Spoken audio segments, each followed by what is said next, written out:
প্রিয় বন্ধুগণ, সকলকেই আমার চ্যানেলে স্বাগত।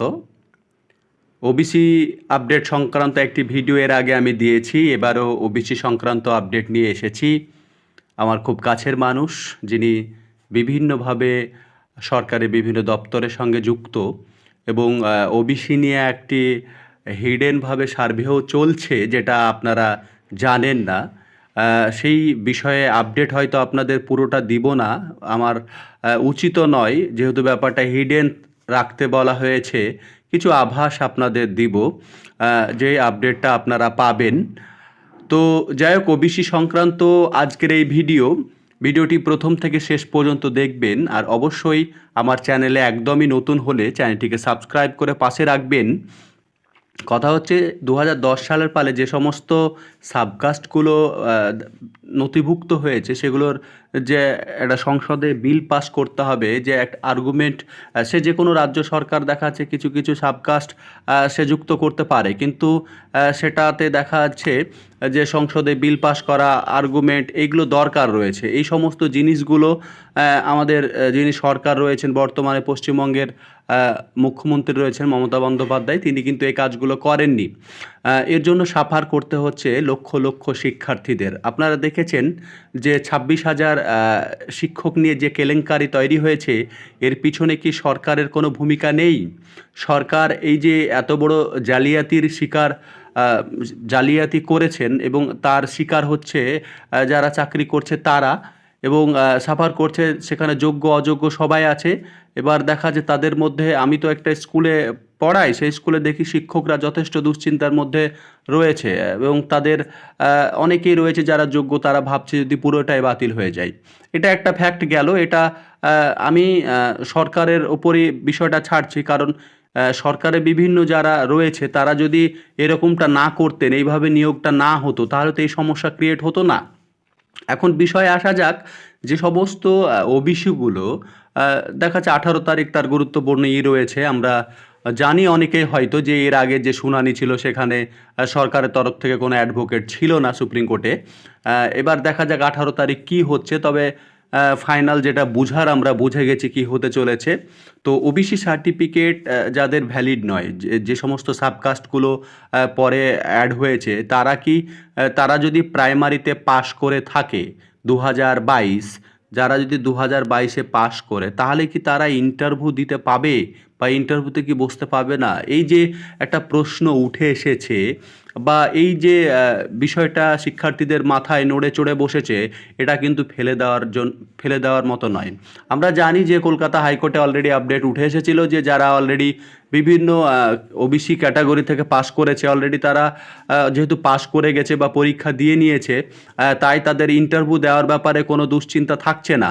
তবে এই নিয়েও কেস হয়েছে, যেহেতু ওবিসি সার্টিফিকেট ভ্যালিড নয়, তাহলে তারা ইন্টারভিউতে কেন বসবে?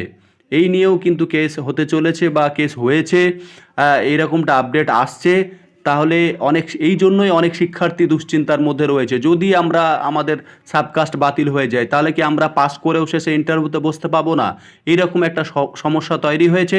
তবে আপনারা ভরসা রাখতে পারেন আমার ওপর, আপনাদের আমি বলছি যে আপনারা ইন্টারভিউতে বসতে পাবেন, এটুকু আমার কথা মিলিয়ে নেবেন। যদিও এই ব্যাপার নিয়ে দেখা যাচ্ছে শোরগোল চলছে এবং সমস্যায় ফেলতে পারে 2022 স্টেট পাস শিক্ষার্থীদের, যদিও 23-এর রেজাল্ট এখনও হয়নি, ফেলতে পারে, কিন্তু শেষে দেখবেন আপনারা ইন্টারভিউ দিতে পাবেন। তারপরে যে বিষয়টা রয়েছেন, আপনারা জানেন যে পর্ষদ সভাপতি অলরেডি দেখা যাচ্ছে যে সাক্ষাৎকারে জানিয়ে দিয়েছেন যে ওবিসি মামলা যদি নিষ্পত্তি না হয় তাহলে রেজাল্ট আসবে না। 23-এর যে রেজাল্ট সেটা আসতে দেরি হচ্ছে, এবং যে নোটিফিকেশান সেটাও আসতে দেরি হচ্ছে। এই নোটিফিকেশান আসবে করে 2024 সাল থেকে চলছে। ডিসেম্বরে আসছে, নভেম্বরে আসছে, জানুয়ারিতে আসছে, ফেব্রুয়ারি চলতে শুরু করলো, ফেব্রুয়ারি আবার শেষের দিকে চলে যাবে, মার্চ চলে যাবে, এইভাবে মাসের পর মাস চলতে থাকবে, বছরের পর বছর চলতে থাকবে, মামলার নিষ্পত্তি হবে না। তাহলে রেজাল্টও কি আসবে না, নিয়োগ কি হবে না? এইভাবে বেকার ছেলেরা কি দেখা যাচ্ছে আরও দিন দিন বয়স্ক হবে, বুড়ো হবে, তাদের দেখা যাচ্ছে বয়স ফুরিয়ে যাবে, তারা দেখা যাচ্ছে যে তাদের চাকরির যে একটা আশা সেটা কি নিরাশায় পরিণত হবে? এর দায়ভার কার? নিশ্চয়ই সরকারের। তাহলে এই যে ওবিসি এই সমস্ত কেলেঙ্কারি নিয়ে তার জন্য শিক্ষার্থীদের সাফার করতে হচ্ছে, তাদের উজ্জ্বল ভবিষ্যৎ যে নষ্ট হয়ে যাচ্ছে, এর দায়ভার কিন্তু সরকারের। সরকারকে নিতেই হবে এই দায়ভার। আমি নিরপেক্ষভাবে বলছি, কোনো রাজনৈতিক ব্যাপার নিয়ে এখানে বলছি না। যেহেতু যেটা ভুল সেটা ভুল মেনে নিতেই হবে।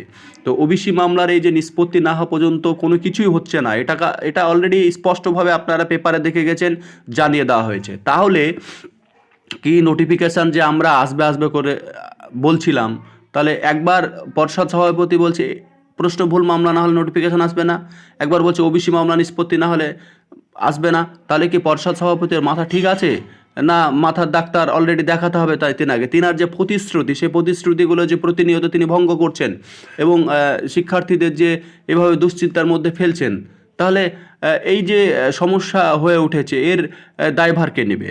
তারপরে যে বিষয়টা উঠে এসছে অক্টোবর নভেম্বরের দিকে কেস হয়েছে, আপনারা দেখবেন খুব তাড়াতাড়ি আপডেট পাবেন যে সমস্ত অলরেডি শিক্ষার্থীরা ওবিসি কোটা থেকে চাকরি পেয়ে গেছে তাদের নিয়েও কেস হয়েছে। তারা যেহেতু বৈধ সার্টিফিকেট নিয়ে চাকরি পেয়েছে, তাই তাদের চাকরি থাকার কথা নয়, এই প্রশ্নও কিন্তু উঠেছে। তাই যারা ওবিসি বা কোটা থেকে পরবর্তীতে চাকরি পেয়েছে তারাও যে ভালো জায়গায় আছে তাও নয়, তাদেরও নিয়ে কথা উঠেছে।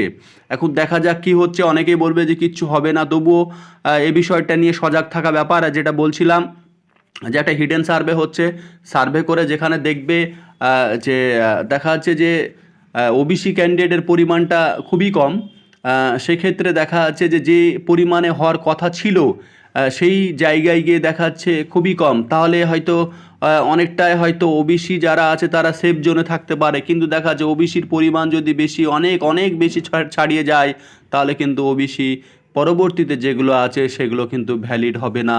এই জিনিসটা কিন্তু আপনারা মিলিয়ে দেবেন, দেখবেন বিষয়টা। তো যাই হোক, এই যে আপডেটগুলো ছিল আপনাদের দিলাম, পরবর্তীতে আরও আপডেট রয়েছে, সে আপডেট আপনাদের জানানো হবে। অসুবিধা নাই, আমার সঙ্গে জুড়ে থাকুন, সময়ের সাথে সাথে আপডেট পেয়ে যাবেন। আর 18 তারিখ তো দেখতে পাচ্ছেন কি আপডেট আসছে।